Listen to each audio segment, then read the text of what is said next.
तो शंकर भगवान की जय। प्यारे दोस्तों, धार्मिक कथाएं चैनल में आपका हार्दिक स्वागत है। आज मैं वीडियो में सोमवार की कथा सुनाने जा रही हूँ। दोस्तों, यदि आपने मेरा चैनल धार्मिक कथाएं लाइक और सब्सक्राइब नहीं किया तो ज़रूर करें। बेल आइकन दबाना ना भूलें जो आने वाली सभी वीडियोज की जानकारी आपको सबसे पहले हो सके। वीडियो को पूरी सुनने के बाद कमेंट बॉक्स में ओम नमो शिवाय लिखना ना भूलें। सोमवार की कथा। एक बहुत धनवान साहूकार था जिसके घर धन आदि किसी प्रकार की कमी नहीं थी, परंतु उसको एक दुख था कि उसके कोई पुत्र नहीं था। वह इसी चिंता में दिन रात रहता था। वह पुत्र की कामना के लिए प्रति सोमवार को शिवजी का व्रत और पूजन किया करता था तथा सायंकाल को शिव मंदिर में जाकर शिवजी के सामने दीप जलाया करता था। उसके इस भक्ति भाव को देखकर एक समय श्री पार्वती जी ने शिवजी जी महाराज से कहा कि महाराज, जय साहूकार आपका अन्य भक्त है और सदैव आपका व्रत और पूजन बड़ी श्रद्धा से करता है। इसकी मनोकामना पूर्ण करनी चाहिए। शिवजी ने कहा, हे पार्वती, जय संसार कर्म क्षेत्र है। जैसे किसान खेत में जैसा बीज बोता है वैसा ही फल काटता है, उसी तरह इस संसार में जैसा कर्म करते हैं वैसा ही फल भोगते हैं। पार्वती जी ने अत्यंत आग्रह से कहा, महाराज, जब जय आपका अन्य भक्त है और इसको अगर किसी प्रकार का दुख है तो उसको अवश्य दूर करना चाहिए, क्योंकि आप सदैव अपने भक्तों पर दयालु होते हैं और उनके दुखों को दूर करते हैं। यदि आप ऐसा नहीं करेंगे तो मनुष्य आपकी सेवा तथा व्रत क्यों करेंगे। पार्वती जी का ऐसा आग्रह देख शिवजी महाराज कहने लगे, हे पार्वती, इसके कोई पुत्र नहीं है। इसी चिंता में जय अति दुखी रहता है। इसके भाग्य में पुत्र ना होने पर भी मैं इसको पुत्र की प्राप्ति का वर देता हूँ, परंतु जय पुत्र केवल 12 वर्ष तक जीवित रहेगा। इसके पश्चात वह मृत्यु को प्राप्त हो जाएगा। इससे अधिक मैं और कुछ इसके लिए नहीं कर सकता। जय सब बातें साहूकार सुन रहा था। इससे उसको ना कुछ प्रसन्नता हुई और ना ही कुछ दुख हुआ। मैं पहले जैसा ही शिवजी महाराज का व्रत और पूजन करता रहा। कुछ काल व्यतीत हो जाने पर साहूकार की स्त्री गर्भवती हुई और उसे 10वें महीने गर्भ से अति सुंदर पुत्र की प्राप्ति हुई। साहूकार के घर में बहुत खुशी मनाई गई, परंतु साहूकार ने उसकी केवल 12 वर्ष की आयु जान कोई अधिक प्रसन्नता प्रकट नहीं की और ना ही किसी को भेद ही बताया। जब वह बालक 12 वर्ष का हो गया तो उस बालक की माता ने उसके पिता से विवाह आदि के लिए कहा, तो वह साहूकार कहने लगा कि अभी मैं इसका विवाह नहीं करूँगा, अपने पुत्र को कांशी जी पढ़ने के लिए भेजूँगा। फिर साहूकार ने अपने साले अर्थात बालक के मामा को बुलाकर उसको बहुत सा धन देकर कहा कि तुम इस बालक को कांशी जी पढ़ने के लिए ले जाओ और रास्ते में जिस स्थान पर भी जाओ यज्ञ करते और ब्राह्मणों को भोजन कराते जाओ। वह दोनों मामा भांजा यज्ञ करते और ब्राह्मणों को भोजन कराते जा रहे थे। रास्ते में उनको एक शहर पड़ा। उस शहर में राजा की कन्या का विवाह था और दूसरे राजा का लड़का जो विवाह कराने के लिए बारात लेकर आया था वह एक आँख से काना था।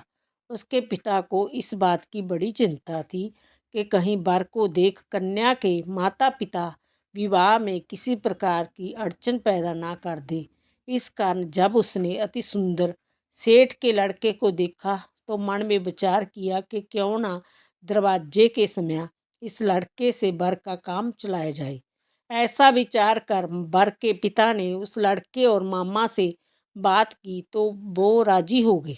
फिर उस लड़के को वर के कपड़े पहना तथा घोड़ी पर चढ़ा दरवाजे पर ले गए और सब कार्य प्रसन्नता से पूर्ण हो गया।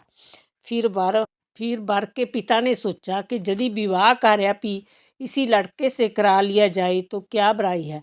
ऐसा विचार कर लड़के और उसके मामा से कहा, यदि आप फेरों का और कन्यादान के काम को भी करा दे तो आपकी बड़ी कृपा होगी और मैं इसके बदले में आपको बहुत कुछ धन दूंगा। तो उन्होंने स्वीकार कर लिया और विवाह कार्य भी बहुत अच्छी तरह से संपन्न हो गया।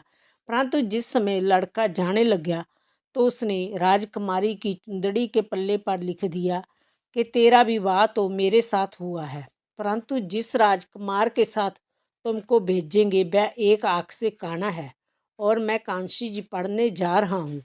लड़के के जाने के पश्चात उस राजकुमारी ने जब अपनी चुंदड़ी पर ऐसा लिखा हुआ पाया तो उसने राजकुमार के साथ जाने से मना कर दिया और कहा कि जय मेरा पति नहीं है, मेरा विवाह उसके साथ नहीं हुआ है, मैं तो कांशी जी पढ़ने गया है। राजकुमारी के माता पिता ने अपनी कन्या को विदा नहीं किया और बारात वापस चली गई।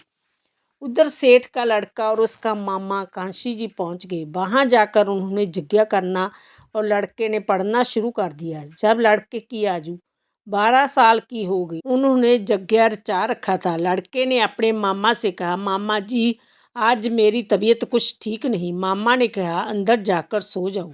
लड़का अंदर जाकर सो गया और थोड़ी देर में उसके प्राण निकल गए। तब उसके मामा ने आकर देखा तो वह मुर्दा पड़ा है।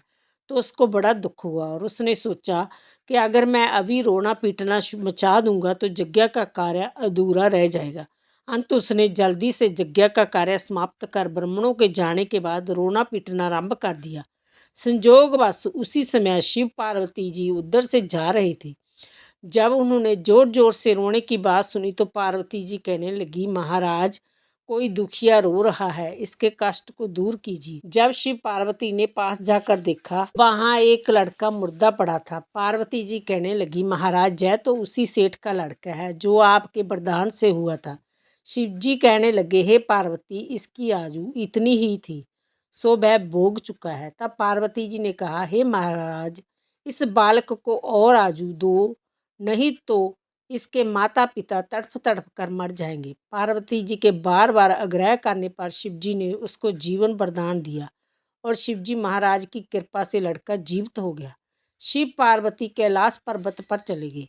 तब वह लड़का और मामा उसी प्रकार यज्ञ करते तथा ब्राह्मणों को भोजन कराते अपने घर की ओर चल पड़े। रास्ते में उसी शहर में आए जहाँ उसका विवाह हुआ था।